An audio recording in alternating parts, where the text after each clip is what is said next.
नमस्कार, मी नताशा चव्हाण. मराठा न्यूजच्या बातमीपत्रात आपल्या सर्वांचे स्वागत. ताज्या बातम्यांसाठी मराठा न्यूजला सबस्क्राइब करा आणि बेल आयकॉन प्रेस करा. राज्य सरकारने जे सकारात्मक निर्णय घेतलेले आहेत त्यामध्ये लाडली बहीण, बेरोजगार तरुणांना भत्ता, त्याचबरोबर सर्व शेतकरी बांधवांची एक मागणी आहे की वीज बिल जसं माफ केलं, लाडली बहीण योजना शासनाने आणली, त्याच पद्धतीनं लाडला शेतकरी भाऊ ही एक योजना आणावी आणि संपूर्ण कर्जमाफी व्हावी अशा पद्धतीची शेतकऱ्यांची भावना आहे.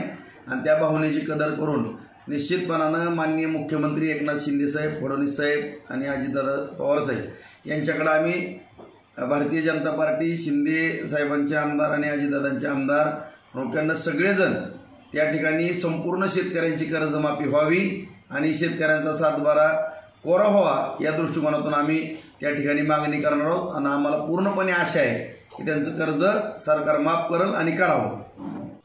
ताज्या बातम्यांसाठी मराठा न्यूजला सबस्क्राइब करा आणि बेल आयकॉन प्रेस करा.